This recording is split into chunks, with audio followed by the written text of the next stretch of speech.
Hello and welcome back. My name is Artur Ganszyniec. I was the lead story designer for the first Witcher and now I am playing the game 18 years after the release. And today we will be exploring chapter 3. And I must say that this is a chapter I don't really remember much. And I realized that last week when I was dipping my fingers into these quests here, and I realized that I don't really remember what's going on. I remember some quests that I worked on most in a most focused way, but I think that for most of the time I was otherwise occupied. And I will talk about it a bit, but also I will ask you for some patience because I will probably be playing in a very suboptimal way and maybe making some stupid mistakes. So if that will be the case, please forgive me. And right now, let's test one of the greatest improvements compared to Act 2 to Chapter 2, that is the teleport system. As you can see, with places of power and with teleports, we are sort of hacking the dialogue system. We didn't have, or we decided not to, due to budgetary constraints, to do a special UI for those things, so we are using the dialogue template. And as you can see from the teleport in Triss's mirror, we can jump to the Swamp Tower and to Kalkstein Laboratory. And I think that we will go to the swamp and finish the quest about the Magic Tower. This is an improvement, isn't it? We are just stepping through the time and space continuum and we are here. Okay. At some point of the production we decided we needed teleports and fast travel system, or that we needed fast travel system, and we decided to use teleports, like to do it in game. And we needed some graphical asset to symbolize the teleport, and this is what was created, and it looks pretty I think good in a way, because it's this stone arc, and when I come closer it starts levitating, and I'm using the teleport, it changes it into a doorway.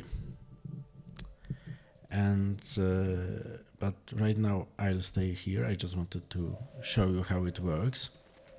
And when we go away, when we use it, it collapses. And it's all nice, but it wasn't here last time we visited. So did Kalkstein just build it from some old stones? I don't think so. When we were designing it, we were thinking more about, like, you know, an improvised teleport, like they are in The Witcher 3, just a hole in the space-time continuum. But that was the asset that was created, so we just used it.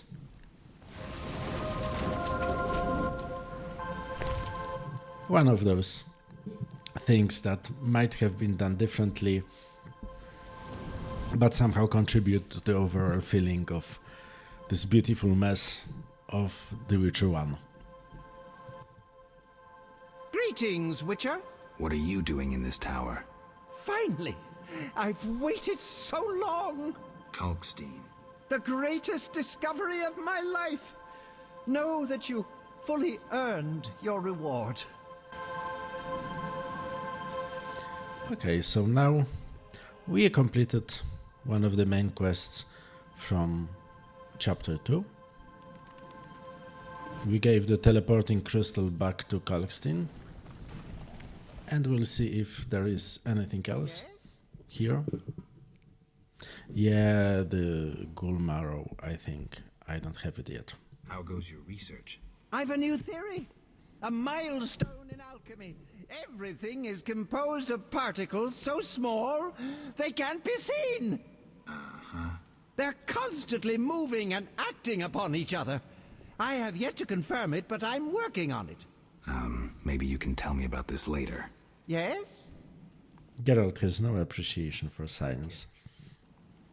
And that's another thing about Sapkowski's book and world, that the concepts that the mages, the sorcerers, and alchemists tackled were pretty advanced scientifically, like they know about genetics, about ecology.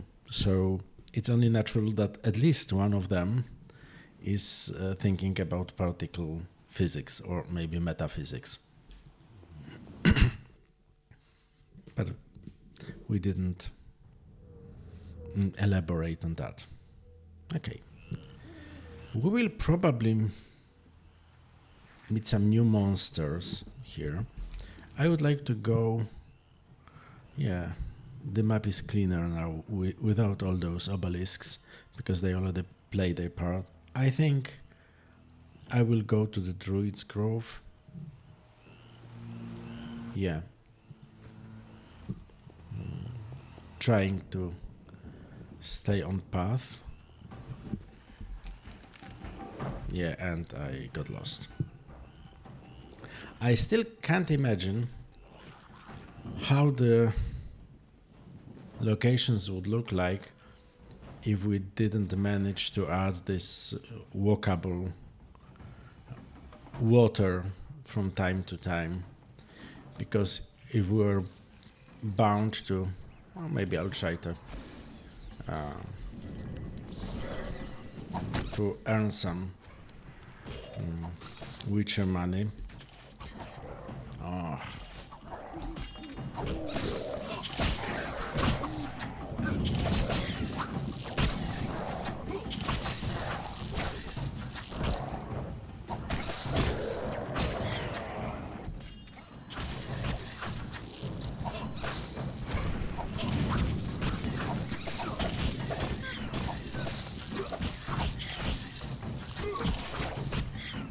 I need to fulfill some contracts because I was broke and I think I will need some alcohol for potions, and I could use some new books, bestiary books about the new the new monsters that will appear here in the Act 3 or Chapter 3. It's funny because in English the parts of the game are called chapters, and in Polish they are called acts. I don't really know why the change.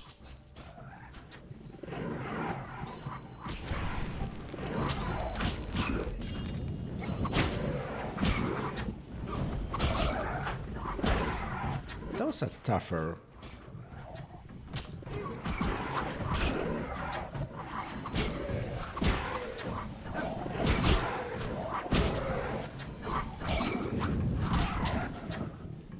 I will probably soon be dead. That's not funny at all.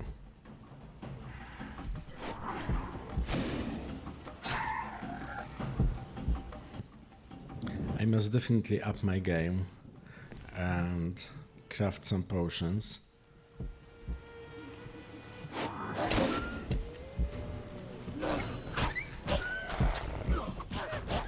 And I stumbled upon some boss monster. That's... No, that's unfortunate.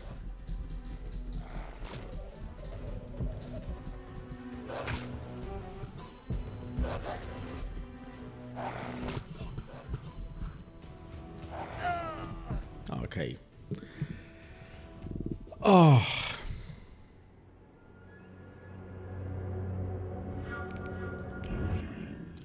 This will be an adventure. So maybe I will approach it differently, and I will just run for my life, ignoring everything on my way until I manage to prepare some potions. And in the meantime, I will tell you about why I think why I'm not so up to date with what's happening in chapter 3. We were working on a lot of stuff like at the same time, so at some point part of the design team was working on chapter 2 and the other part was already working on chapter 3. And first of all, I was really invested into chapter 2, this whole investigation mess. So I was less hands-on when it comes to chapter 3. So that's the first reason for why I'm not remembering some things that are happening here. And let's talk to Yevin, and then I will tell you about the second reason. Gwynblade. What are you doing here? Why aren't you with your elves? The Druid's Grove acts as a sanctuary where I can quietly think, lay plans. My going to Vizima presents an unnecessary risk. Part of the unit inside Vizima is accomplishing plenty. Okay, so this way we learned that some Scoia'tael infiltrated the city. Have any jobs for me? I have a mission for you. One not entirely related to the struggle for freedom. Yevon, cut to the chase. We have learned that the ruins of an elven temple have been found in the sewers beneath Vizima. Not surprising given the city was erected on elven foundations. We think Lara Dora may have been there, and may have left something behind. Who? You will learn everything if you agree to help. I sent a unit there, but I fear something has gone wrong. I need you to find out what happened. I'll see what I can do. Wonderful. So just giving a heads up, Vizima is indeed built on a site of an earlier elven city, much like most of the older West European cities are built on Roman foundations. I'd be interested to hear about Lara. Lara Doran, Ep Sheerdal was an elven sorceress, an N7, a knowing one. She carried Hen Iker, elder blood, which puzzles even us elves. As fate would have it, Lara fell in love with a human sorcerer, Cregennan of Lod. Other humans could not bear it, and began persecuting them. They became outcasts, shunned by all around them. No pleas would soften the stone hearts of the cruel and merciless Dwan. When Lara, begging mercy not for her but for her unborn child, grabbed the door of the royal carriage, at the king's behest a man-at-arms lashed out with his cutlass, severing her fingers. She fled the city, sought shelter in a forest.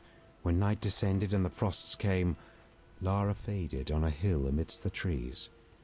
She gave birth to a daughter whom she protected with what warmth remained in her waning body. Though a blizzard raged through the night, spring suddenly appeared on that hill, and Fenawed bloomed. Now those flowers grow only in Dol Blathana, and where Lara breathed her last. You must understand the importance of any artifacts. She was exceptional, someone whose loss defies words no matter what the language. Okay, so the world of The Witcher in the books is full of legends, just like, and they somehow remind in the atmosphere some of the Arthurian legends, so European legends like, Forbidden Love, Star-Crossed Lovers, Destiny. So Lara and her human lover, they are sort of like Tristan and Isolde or Romeo and Juliet, but also they were sorcerers, and Ciri is a very far descendant from Lara because she bears the same genes that allow to control space-time continuum. And what can we learn from the books? Because in the books there are like glimpses into the future of the world. The story of Geralt and Ciri and Yennefer will become one of those legends. So we are basically playing a legend that it's happening, and maybe in a way, but that's very theoretical idea. Maybe in a way we don't know what really happens to Geralt. Maybe what we are playing are just legends, things as they were remembered and not exactly as they really were. So this is sort of this framing Sapkowski put those novels in, like you are reading what's happening, but for the people in the future of the world, this will be just one of the legends. So do you really know everything is true what you've just written, or maybe they're just, legends? Why do you hate humans so much, Yavin? Why? I assume you don't mean ideology and the like, and you would rather hear some dark secret from deep within my soul. You assume correctly. I'll answer your question if you answer mine. Agreed. I once lived in a city among humans. I was honest and courteous, respected all their ridiculous customs and laws. Assimilation. I lived that word for years, and during that time I was cheated, sneered at, on occasion beaten and robbed. I felt no hatred for humans. In fact, I felt better than them. I told myself they were simply incapable of controlling their weaknesses, their flaws. I was robbed 3 times as often as others. Racist slogans were painted on my door in excrement. For years I wondered why. Was I doing something wrong? What could I do to bring peace to my life? And you know what I came to understand? No, but I'm sure you'll tell me. I was doing nothing wrong. I'd been lying to myself from the outset. Just as the moon will never catch the sun, so humans will never change. They will remain egotistical, envious, petty, and fearful of anything they don't understand. And believe me, there's plenty. Matters proceeded quickly thereafter, but that's another story. Now you resemble humans. No, Geralt, definitely not. And you, Witcher? Who are you? You too have experienced human ignorance and hatred. This is the part of Sapkowski's books that when I read them in the 90s and early 2000s, I thought it was like a thing of the past. For me, back then, the elven situation was an analogy to what was happening at the beginning of the 20th century in the 30s in Germany, in Poland, like anti-Semitism and what came next. So the Nilfgaardian invasion was sort of read as a metaphor for the Second World War and the atrocities that happened in Europe at that time. Elves were a very clear analogy to all the oppressed minorities during that time in Europe. But right now, we can see that such stories, such mechanisms happen all the time. When we look at the United States right now, we can see that if we put someone else, like immigrants, in place of elves, and I don't know, I see in place of the Order of the Flaming Rose, the analogy would still be valid. And so I think that's part of the allure, like the grim allure of Sapkowski's books, that he's talking about very uncomfortable things that are still part of our reality. And we're still looking at elves, because this allegorical distance gives us like some freedom not to get too involved. We may think, so what is the answer? Is the violence an answer? And if violence is not the answer, so what would be the answer? If on one hand, when elves are killing humans, they are just like humans. On the other hand, when elves were just stepping back and allowing to be abused, it didn't end well anyway. I don't know the answers, but I think that's ours for you, asking questions that are just uncomfortable, but make you think.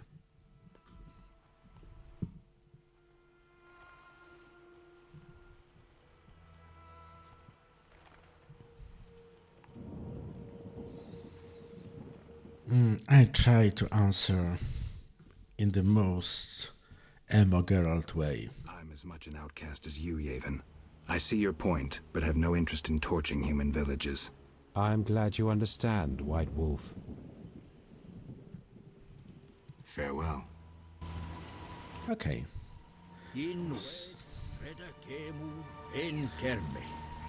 So I got a quest. Not all swamp creatures are dangerous. Many are endangered. I got a quest from Yavin and the key to the sewers in the trade quarter of Vizima. And I like it a lot, because those sewers are pretty interesting. There's a corpse here.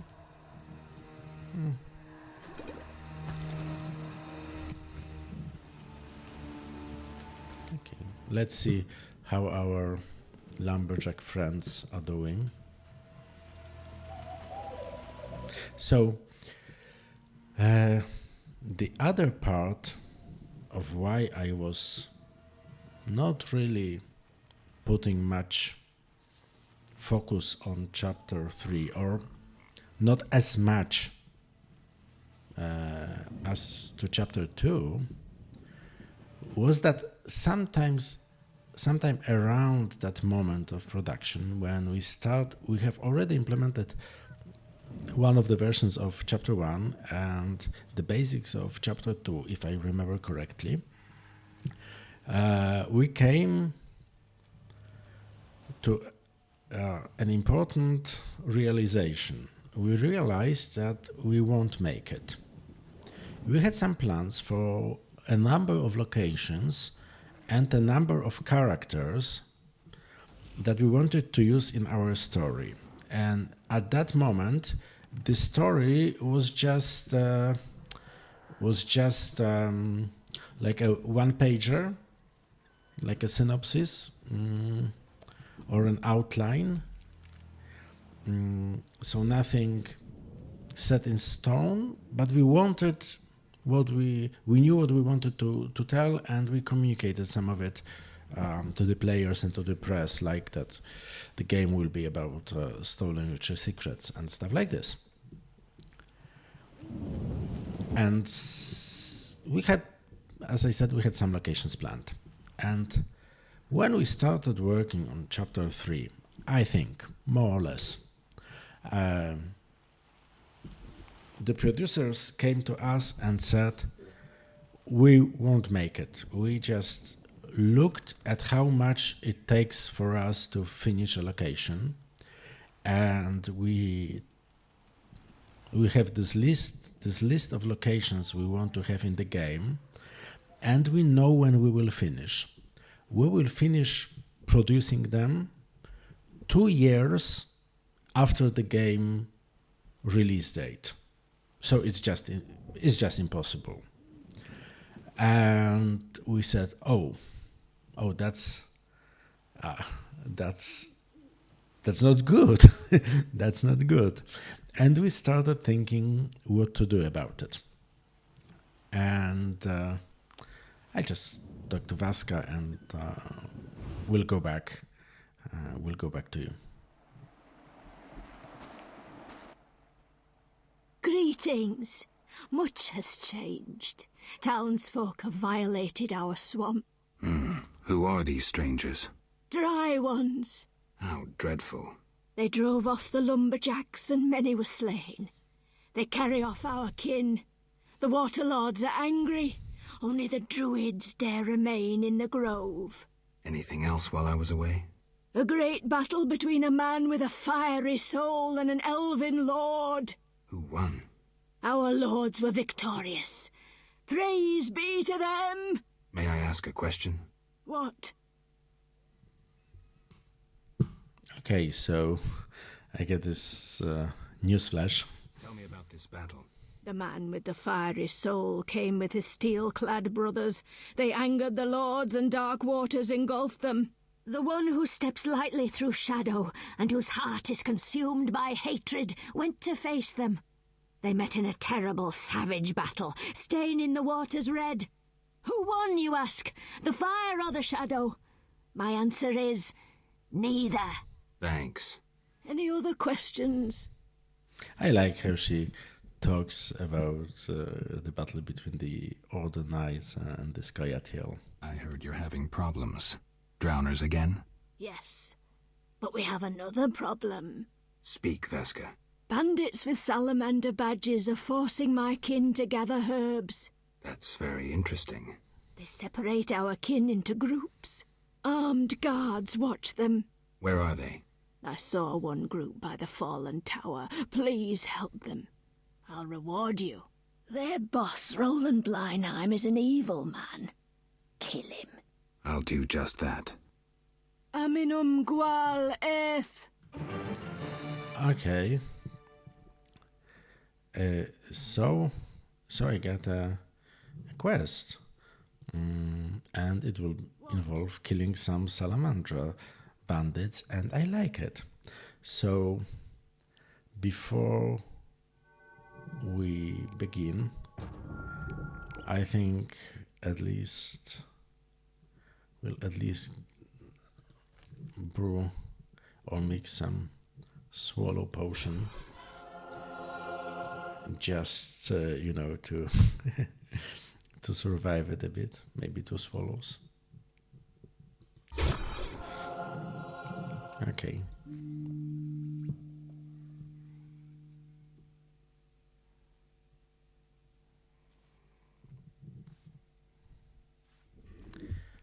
I'll track this quest on map.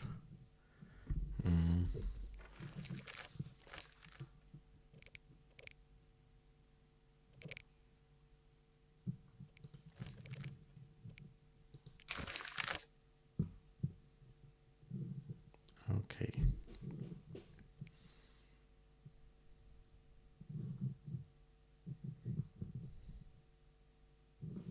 So the journal says cave glade and near the collapsed tower. Maybe we'll start with the cave.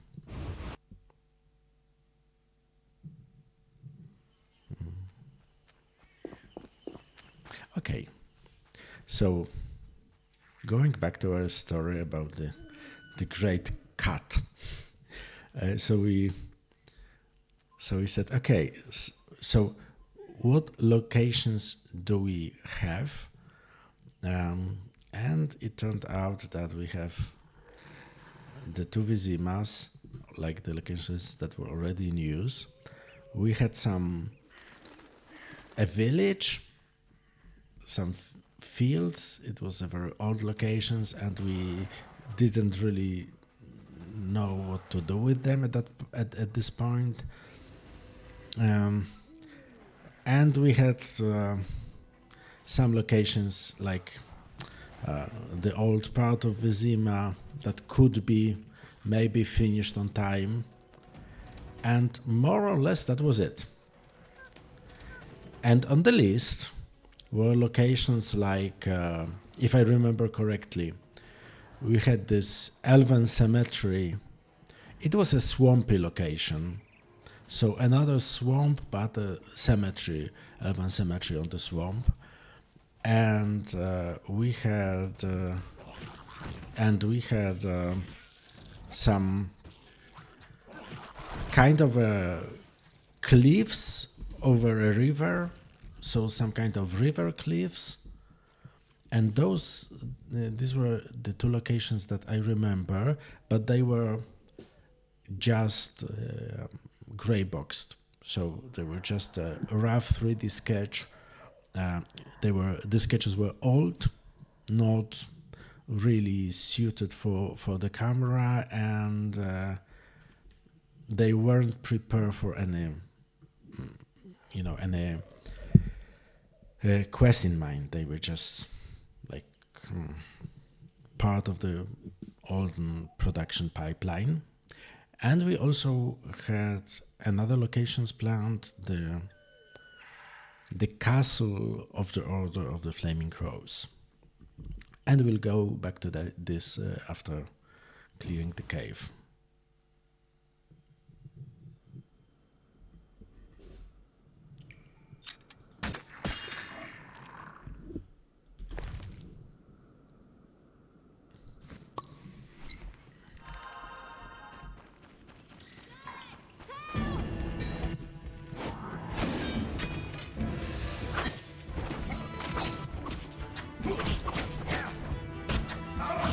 Take that!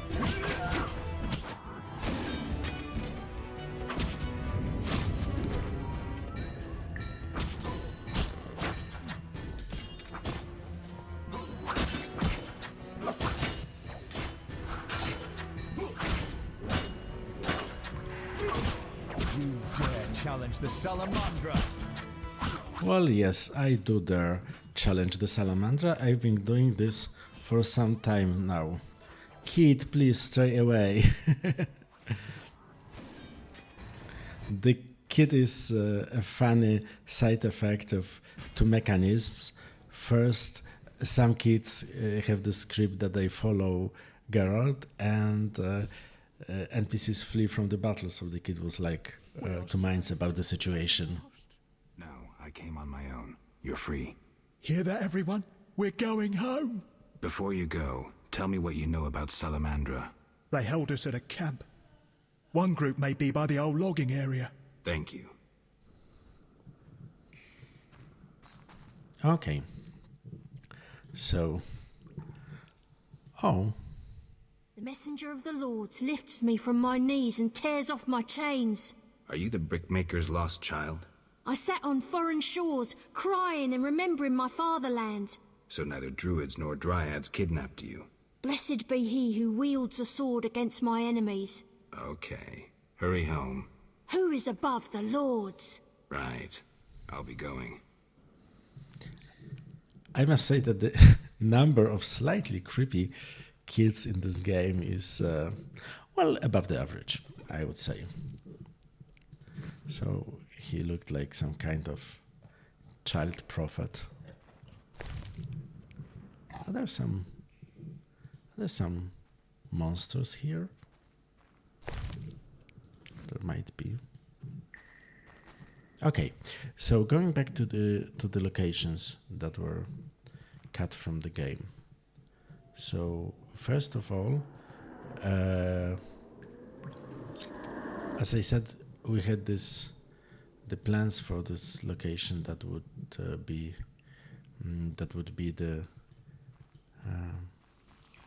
the castle of the Order of the Flaming Rose, and we had this idea to finish the game there. Just have this big fight while trying to explore the castle. And the castle were supposed to be far south. I don't know, probably closer to Maribor or something like this, but not really nowhere near Vizima. But suddenly we learned that this will be impossible, that we won't be able to make those to finish those locations. So there was some panicking, and we tried to find a. Yeah, I got lost again. I really. Okay. So, and we had this long discussions what to do with the situation, how to proceed. At that time, I wrote a number of new story treatments, experimenting how we could could we change and maybe accommodate for the fact that the beginning of the game was already implemented according to one story idea, and then we learned that we didn't have the places, the actual places where the second part of the game should have taken place, and at some point we were experimenting with some pretty interesting ideas. One of the ideas that we had at that time was that maybe we should start the game in chapter 1 with Geralt coming to his senses at the outskirts of Vizima, not in Kaer Morhen, and not really remembering who he was, and then trying to find Kaer Morhen, knowing that those Salamandra bandits are also looking for Kaer Morhen because they want some, get those Witcher secrets and destroy the Witchers. And Geralt would like to know what it is to be Witcher, who are the other Witchers, would probably like to see his We wish to reward you. his home. Salamandra doing in the swamp? They're based at the former non-humans camp. You'd need an army to drive them out. Thanks, I'll remember that. So in this idea that we had there and we entertained for a brief moment, it was that the game would be not about stolen secrets, but Salamander bandits wanting to steal the secrets, and Geralt racing with them or against them to find Kaer Morhen, with this big showdown in Kaer Morhen at the end of the game. And for a moment, we really thought that this could be a really good idea for the story. And maybe in some, other universe, it really could be a good idea for a game. But it was pointed out to us, rightfully, that we already communicated what the game is about, and that the fact that the Witcher secrets are stolen and the game starts in Kaer Morhen was a wide known fact, and we just had to follow up on that promise. So at that moment we realized that what we can do and what we probably should do is to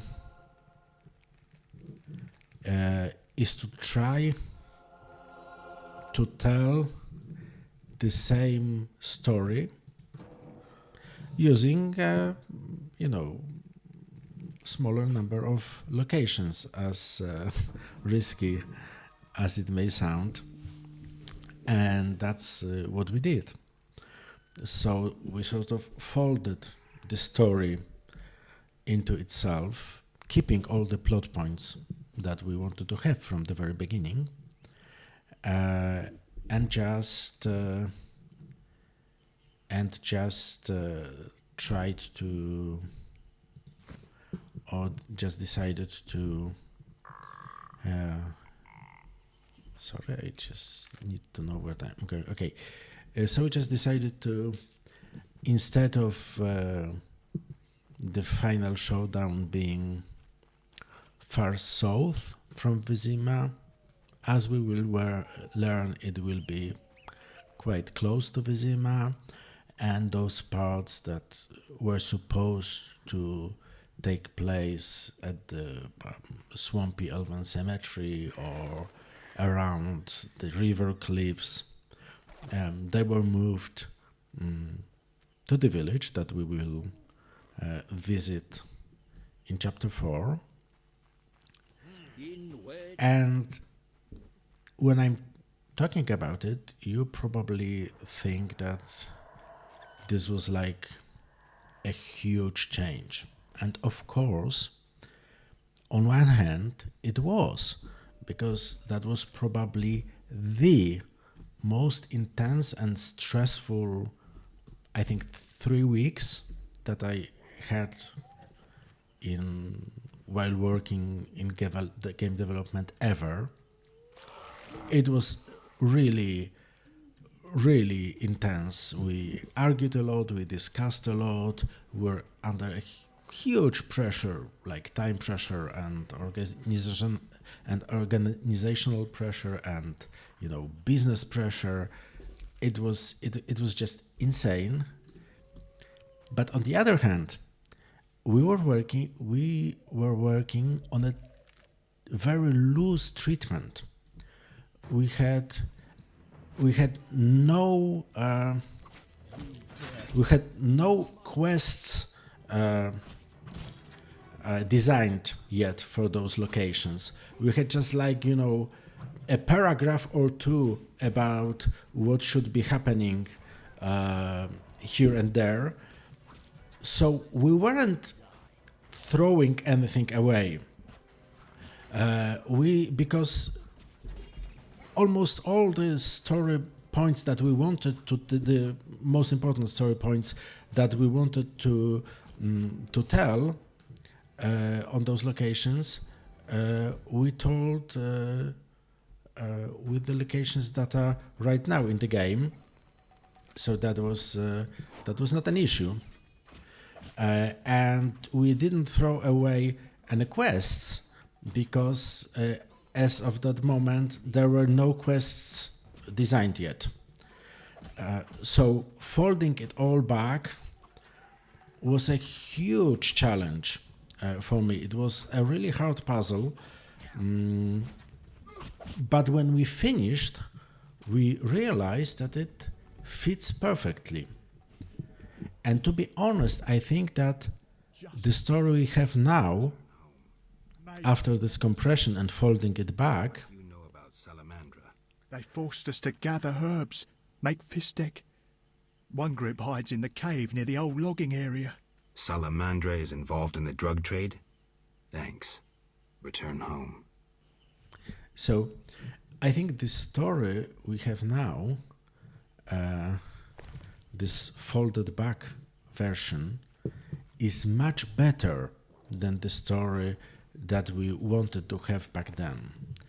And one of the things that I learned back then is that constraints sometimes really do boost creativity. And I think the story is better because it's all happening around the Vizima, so it's more concise, and because it's happening in the same places, we got to see the places change, and we got to learn how people change from chapter to chapter. And this is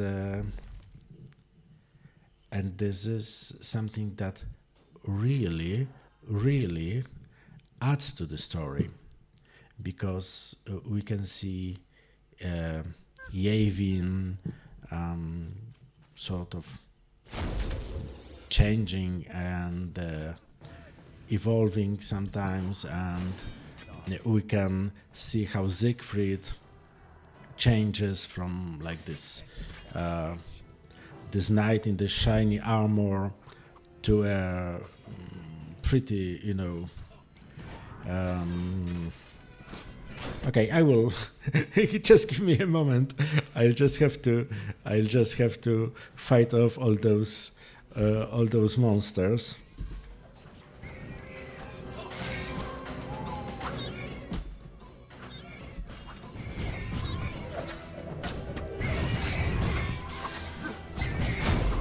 Those Ifrits are hard, very hard opponents, and I have to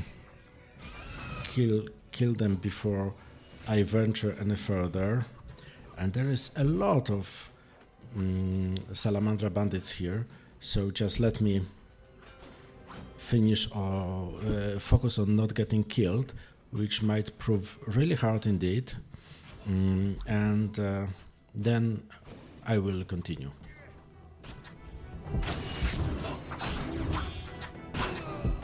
Okay, I died.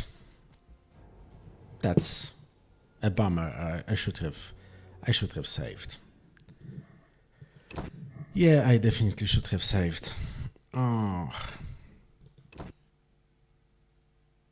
But I did ask you for being patient.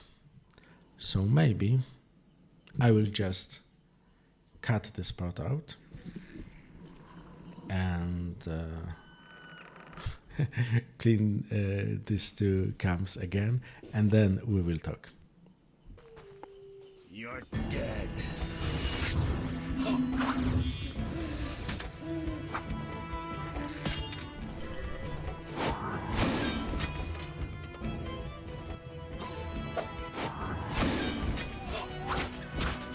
This Ifrit is bothering me because it's probably okay.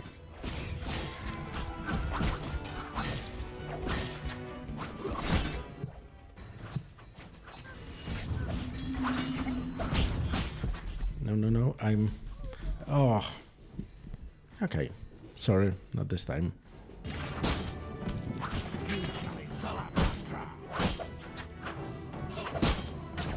I'll kill you!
shit-eater!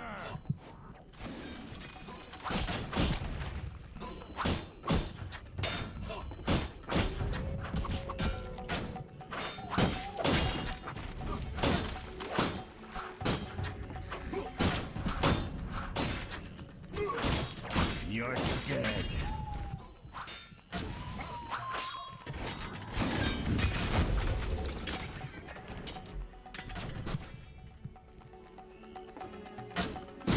Die, shit-eater!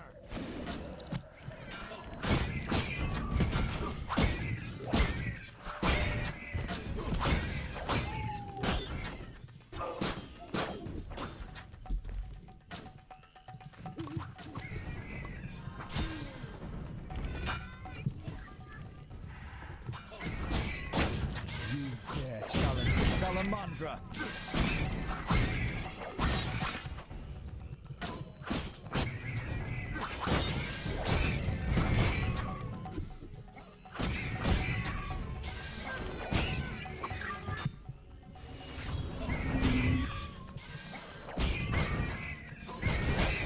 I'll kill you!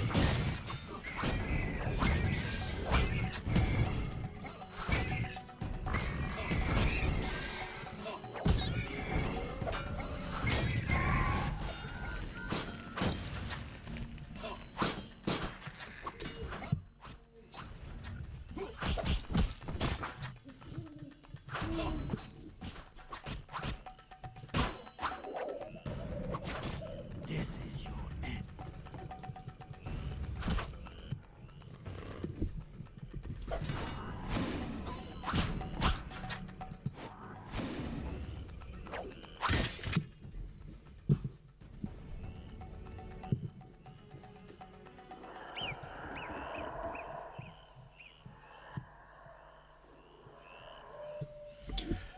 Okay, a moment of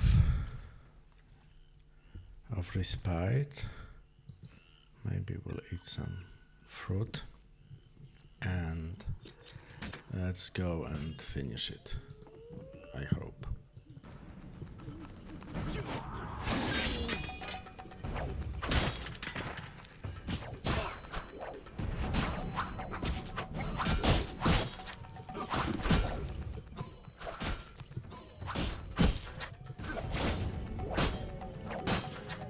Die, shit-eater!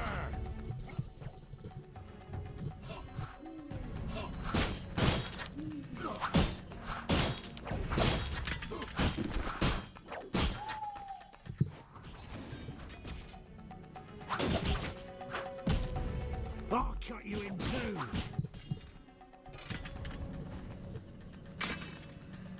Okay. So I think, ladies and gentlemen, I think we made it. It was a long fight. I came in totally unprepared. Oh, he has some nice swords. Oh, it's an illegal steel sword, but it's okay. It's interesting. I'll take it just, for the sake of it. Some encrypted documents. Okay, so I think I managed to finish a few quests at the same time. Okay, this is probably something I could have. I could be able to decode if I wanted to, but I think I won't be bothered with it at this moment. Okay. So I think I killed a lot of salamandra and it really feels good. And whoa, that was intense. I hope I won't get killed right now by some stupid monster or something like this. We'll go back, at this moment we'll go back to the to the tower and we'll teleport back to the city to take care for the sewer problem that Yevin was talking about. And going back to this story about cutting the content. I might actually go and visit Vaska and tell her that the job is done. So going back to the story of the cut content, I think the version of the game we arrived to is really just better than we had in mind when we tried to tackle it for the first time. Because as I said, we get to see how the locations, how the places, how the people change together with the story, and because it's all happening in like the same locations that we care for, we might be able to appreciate it more. Yeah, it's obviously my least favorite part of this location, like trying to find a way, the small walkable corridor that can lead us to Vaska's place. Because I think if the second part of the story really took place on some previously unknown elven cemetery or some river cliffs or stuff like this, it might have been slightly epic, like, you know, new locations, wider world and stuff like this, but it won't be so intimate and deep. Because when we revisit the same places in a different context, the story gets deeper, gets more meaning, and that was a very important lesson for me from this part of the production. I found your missing child. I thank you, White Wolf. He's hard to understand. It has been said, whosoever understands the Lords will be solitary among the crowd, for their thoughts flow like the deep waters. So he's supposed to be that way. From a drowned woman born, he shall lead those who walk the Lord's path to the underwater kingdom. I'm glad to help. What? I must say that the religion of the brickmakers is really, really creepy. Nicely Lovecraftian. I freed all the brickmakers. They confirmed Salamandra's evil deeds. I thank you for your bravery. If you are to destroy the bandits, seek the Hierophant in the grove. The druids are watching Salamandra. I'll do that. I know how best to reward you. I bestow upon you the Water Lord's blessing. You may bathe in the holy waters of the swamp and rejoice. I feel truly honored for who is greater than the Water Lords. Oh, it's really nice how Geralt tries to accustom to the local, customs, accommodate the local customs. That's what I probably wanted to say. Okay, I don't know how about you, but I'm really fed up with the swamp right now. And it's a wet and dangerous place. I don't really like it, so I'm going home. What's Carmen doing here? I had to come here. What's wrong? I can't bring myself to say it. You seem distressed and scared. Maybe I can help, but you'll have to tell me what's wrong. My man... he's sick. I have to help him before it's too late. He's a werewolf, and I don't want him killed. Werewolves are tough to kill, and witchers don't always kill monsters. Whenever possible, we lift curses and spells. How are you planning to help him? Fat Sophie told me the druids may have a potion I could buy. That's possible. Witcher? The swamp's too dangerous. I'll ask the druids for medicine for you. Thank you. I'll wait at home. The building opposite the tavern in the slums. Yeah, I know where you live, Carmen. Okay.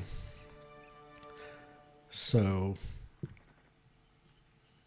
I think we still have one errand to do here. And you know what?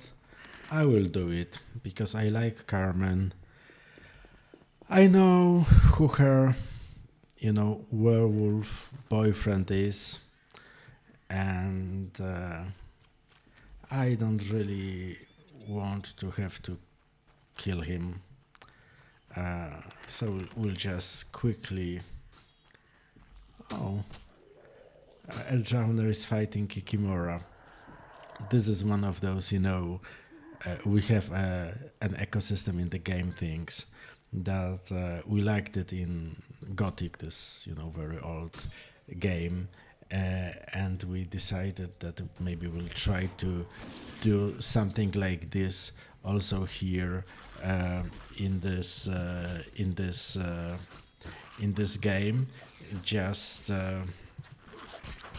making some monsters enemies of other monsters, and usually it doesn't really work because the monsters rarely just roam the area. They mainly, spawn at sight. But in this particular case, I think it worked out really nice. Okay, but we won't be engaging with them. I think I still have to learn more about Kikimoras to be able to skin them properly. And we'll go to get the lycanthropy lifting potion from the druids.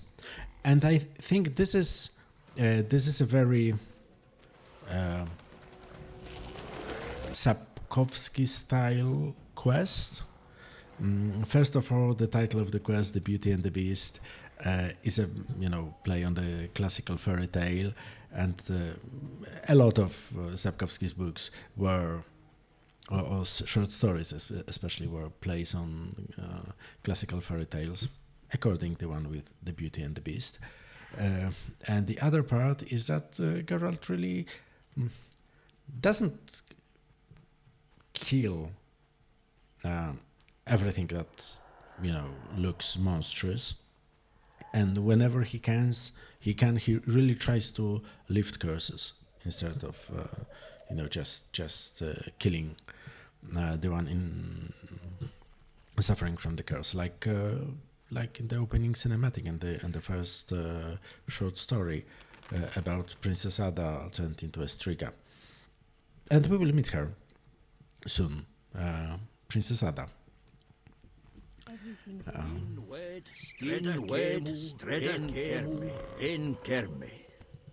Return in the morning. Like, just great. Luckily, we have a fireplace here, and we rest here for the night. I'm really shocked that we didn't level up killing all those salamandras, but maybe next time. And let's see how the druids will react to the lycanthropy curse, because I think it probably won't be as easy as I hope it would be. What is... Oh, the Hierophant, okay. Welcome. Greetings. Do my eyes play tricks?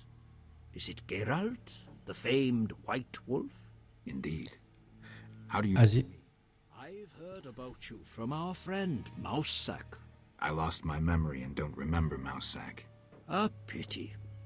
perhaps I can help, if you stay for a few years. I must attend to urgent matters. Yes?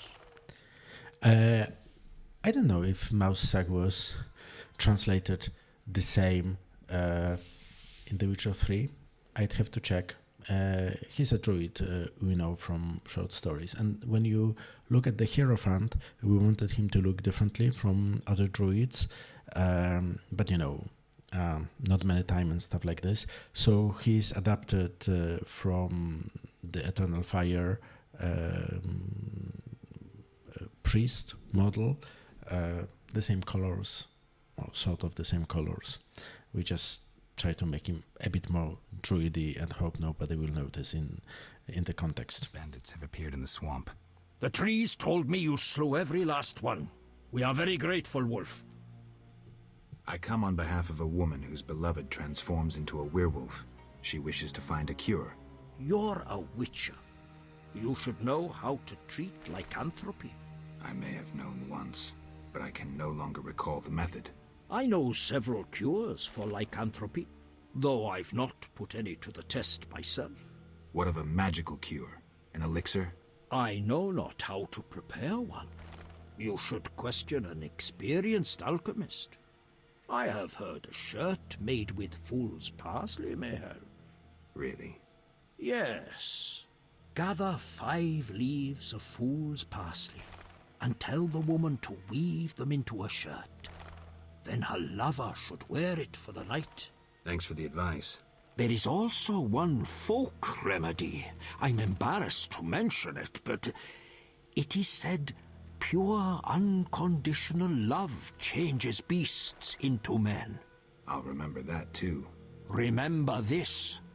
Lycanthropy is a disease that penetrates ever deeper. Before endeavoring to remove the curse, you must make sure the werewolf is still a man at heart. Why? If he is not, he'll continue the slaughter, even once cured. Remain nothing more than a monster. I see. I'll try to learn the werewolf's identity. Yes? So as you can see, there's a lot of folk tales here, like true love and the question what it is to be a monster. Does a monster look like a monster, or does a monster behave like a monster? A very, very nice Witcher-like quest. We have mutual friends? You might say so. My former poker partner, Mousesack, mentioned you. It has been a while since we last met.